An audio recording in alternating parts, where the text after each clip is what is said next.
Hi all, welcome to Edumonk. Today we are starting with our session with our newspaper analysis on September 24, 2024. Coming to the first news,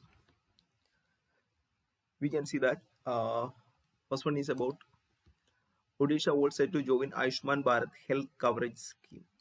Here you have to understand about what is Ayushman Bharat Health Coverage Scheme or Jan Arogya Yojana. Then, what is the specialty of that program and how?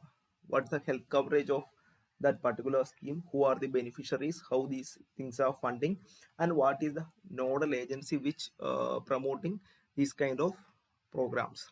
Here, in first of all, you have to understand what is Ayushman Bharat Jan Arogya Yojana.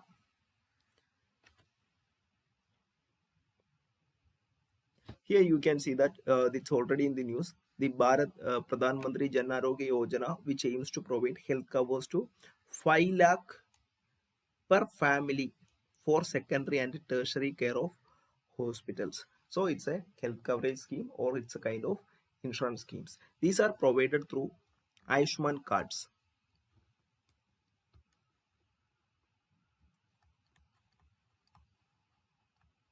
Ayushman cards.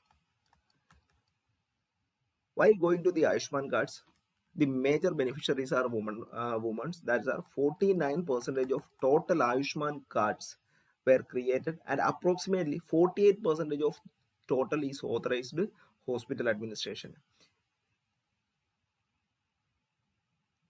Here you can see that around 49% of the Ayushman cards are issued to women, and out of 7.79 crore hospital administrations, about 3.61 crore are utilized by women. So the major beneficiaries of this Ayushman Bharat Pradhan Mantri Jan Arogya Yojana scheme is women. Around 49% of women are using these kind of benefits from the central government. Then while going to the health coverage, 55 crore individual corresponding to 12 crore families are covered under this scheme. That is about 55 crore individuals corresponding to 12 crore families are totally covered as the part of this scheme.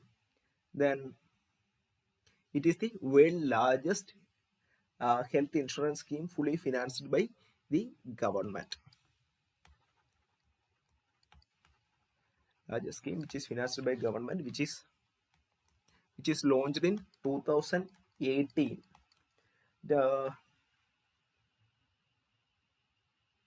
it can we know that the total package is 5 lakh per family. It includes the packages with covers with surgery, medical and daycare treatments. It also includes the cost of medicine and diagnosis. Then how the beneficiaries are chosen from the central government?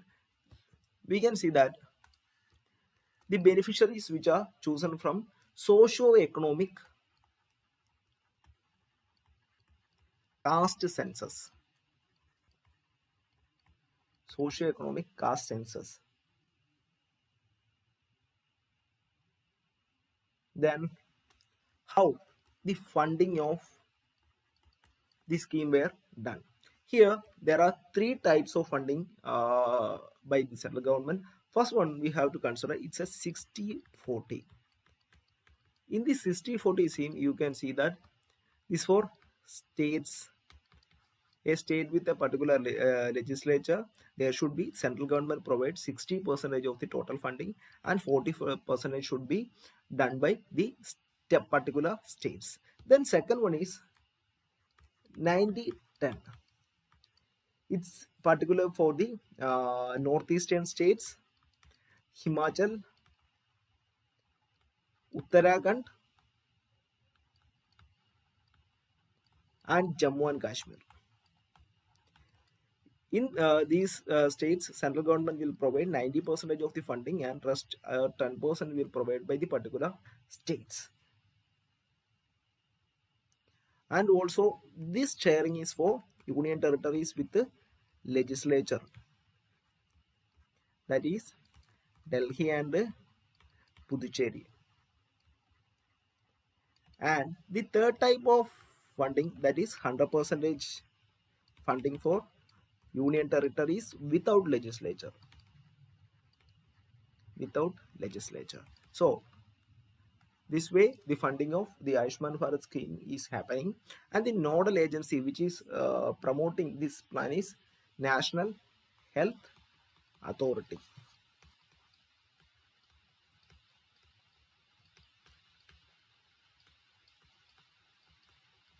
National Health Authority.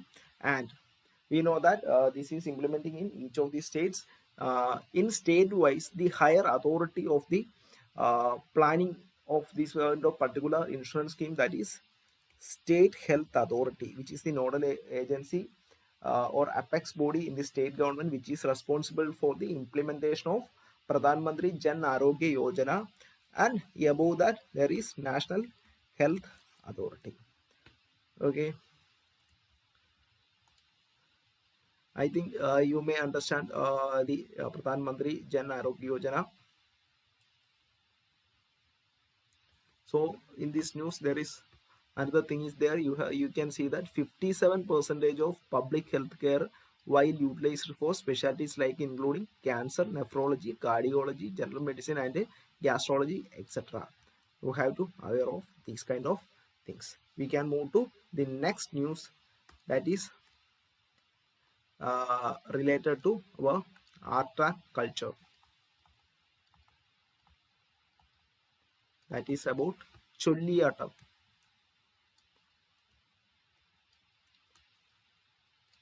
Here you can see that it's a Cholliyatam. It's a part of Kudiyatam, which is prevalent in Kerala, a state of our India.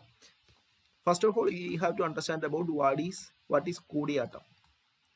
Kudiyatam is a traditional performing art form from a Indian state of Kerala. It combines elements of ancient Sanskrit with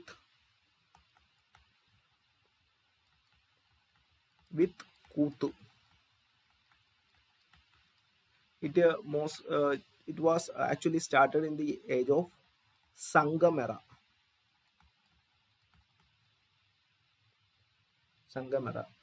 It have different names. In the initial stages of this art form, it was known as Kuttiyatam.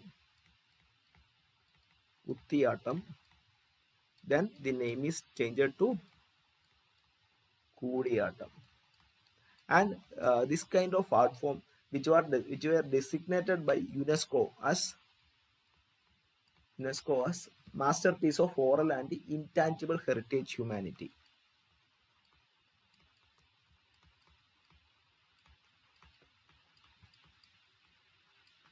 Masterpiece of oral and intangible heritage of humanity.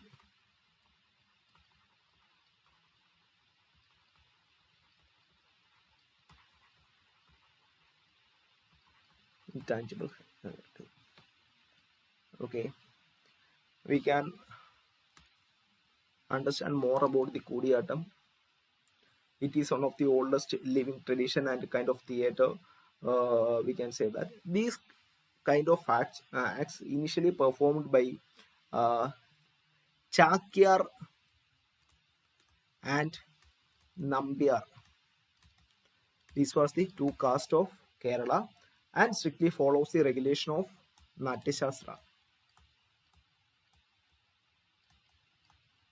So while we are going to the meaning of Kudiyatam, its actual meaning is mixed acting.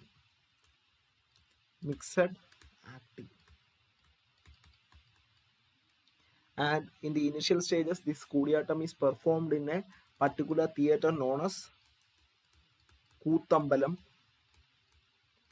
The meaning is temple theatres.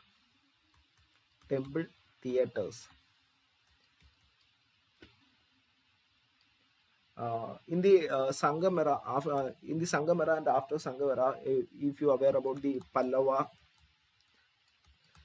Pandyan, Chera, and Chola periods, it was an important kind of art form in that particular kingdom periods. In initial stages, it was performed in the language of Sanskrit. Then it will converted to Prakrit, which is the local language or local people's language. Then it converted to Malayalam.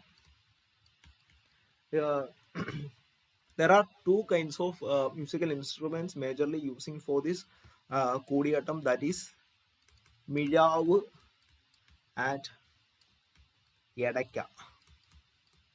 Mijavu and Yedaka, this is the majorly using musical instruments for this particular art form for its music.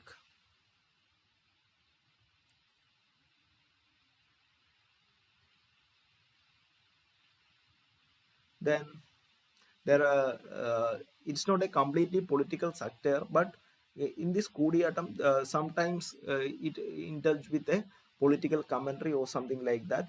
Then there are different kinds of uh, stages for the uh, particular event. Then this is about the Kodiyatam, and here you can see this. It's a Cholliyatam. It's a collective of young Kodiyatam artists in Kerala. They are performing a new kind of act from the Kodiyatam that is known as Cholliyatam, and this is launched on the time period of COVID-19 pandemic. So it is highly resembles with the Kodiyatam. So you have to understand what is Kodiyatam. There is a high chances of questions coming from this Kodiyatam topic. So here you can see that there is no big difference between the costumes. There are slight changes in the signs and languages, deviation in the acting styles in the some Kodiyatam traditions. There is no huge difference. So there is higher chance to come question from the particular Kodiyatam topic. Then we can move to the next topic or next news, that is rhinoceros. Here it is the news about number of rhinos is slightly increasing, but so does threat of poaching.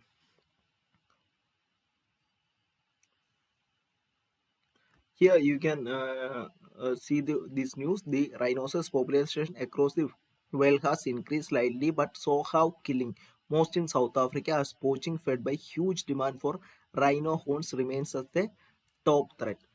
Here we have to understand about what is rhino, what is Project Rhino, then how these rhinos were threatened. We can look into that. First of all, we have to understand Rhino Day, World Rhino Day. World Rhino Day observed in 22nd September to spread awareness of all species of rhino and work being to save them. If you are looking to the rhinoceros, there are five species of rhinos. First one is African white. Second one is African black. Third one is great one-horned rhinos. Fourth one is Javan rhinos, and fifth one is Sumatran rhinos. The first African white and black rhinos were seen in Africa, and one-horned Javan and Sumatran seen in Asia. In this, the first African white is not threatened, or uh, they are in huge in number, but these African black rhinos were critically endangered species, and greater one-horned rhinos that are vulnerable. Then Javan and Sumatran rhinos were critically endangered. This is about the condition of the specific condition of the rhinos in all over the world. Then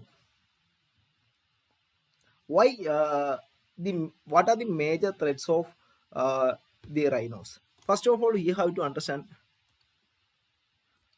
there are different kinds of threats against these kind of rhinos. A major one is poaching and habitat loss. Poaching and habitat loss. In this poaching, there is a higher number of poaching is happening in the South Africa, and also there is habitat loss to climate change. It can be drought or mild condition or without increased number of precipitation or monsoon. It all things are happening the habitat of uh, rhinos, and which reducing the number of these particular rhinos in the world. If you are seeing the changing weather condition, and mainly poaching is the major threat to these kind of rhinos. If you are seeing the status of rhinos, the German rhinos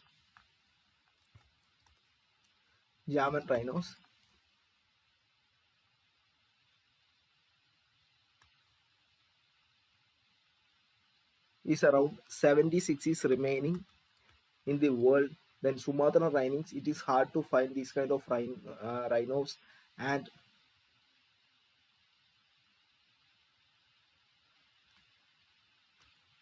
there are different kinds of atrocities happening in the uh, rhinos. Here you in this news you can see that the number of white rhinos increased from around 15,942 in 2022 to 17,464 in 2023.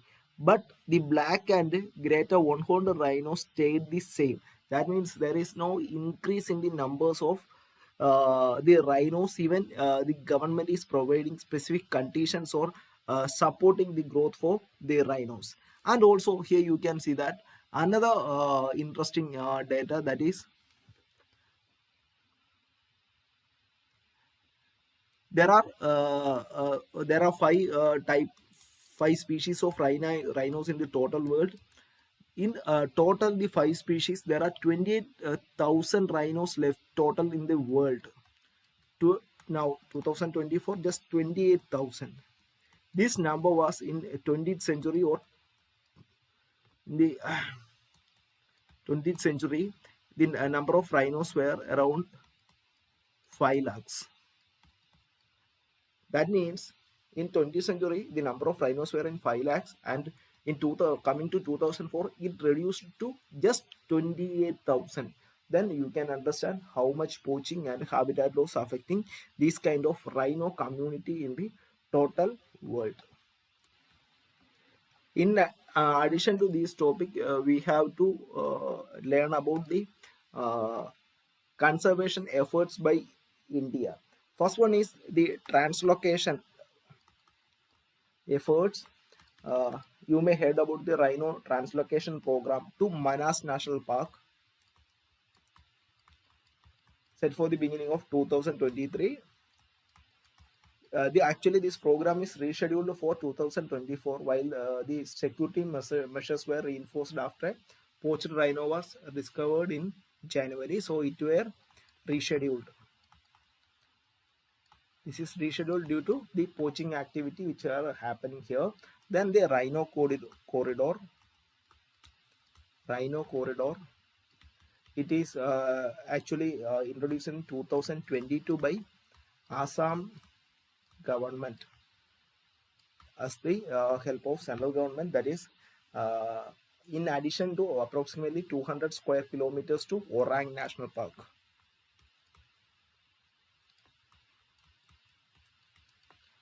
And providing 2000 square kilometer for increasing the protected area for rhinos.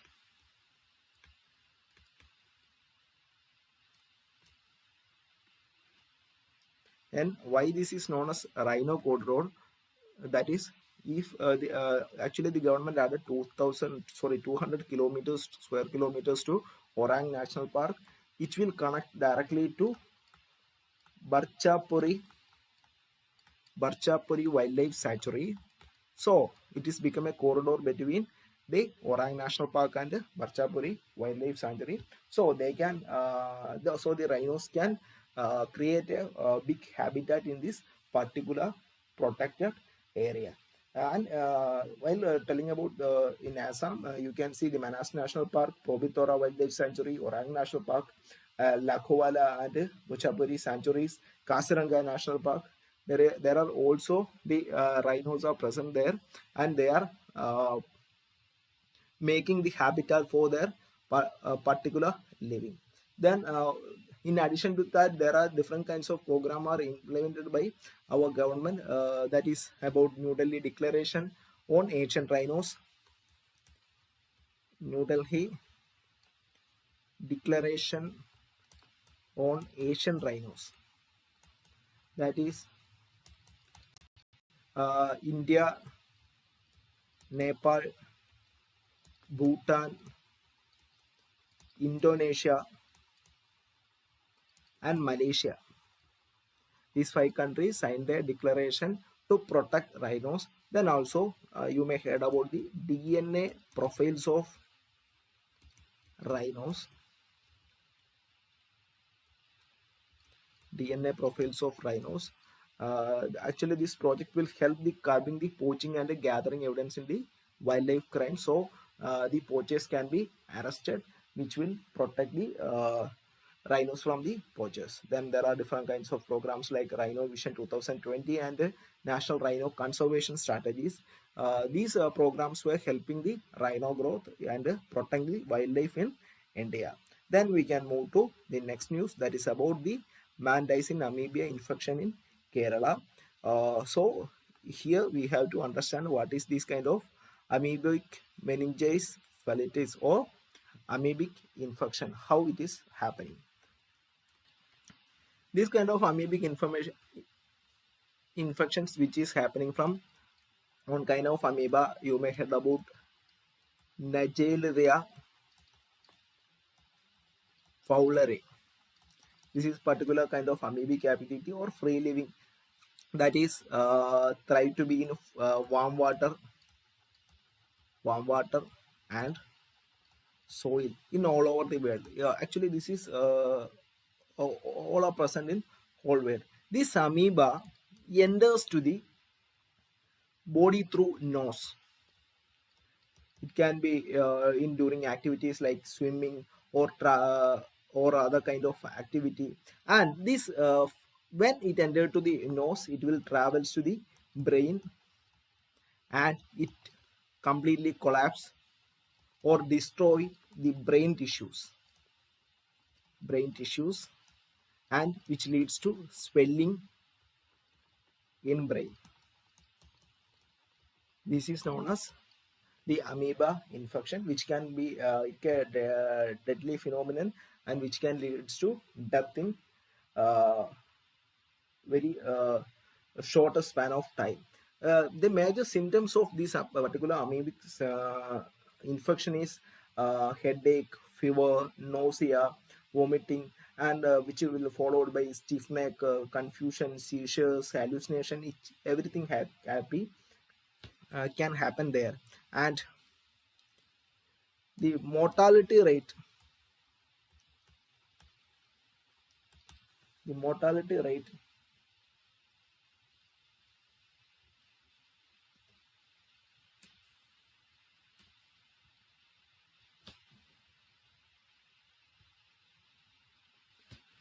most of the people which were died between day 1 to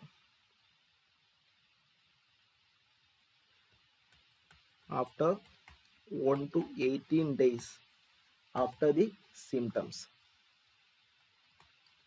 And after this the disease can be leads to in the particular person in a coma stage. And if the person is in coma stage, he will most of the cases he will die within 5 days.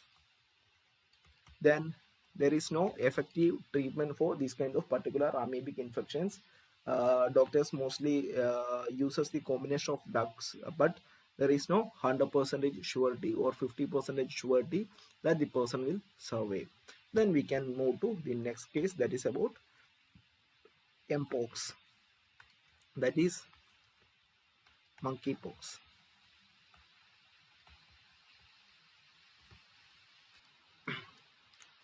Mpox or monkeypox, this is actually a DNA virus.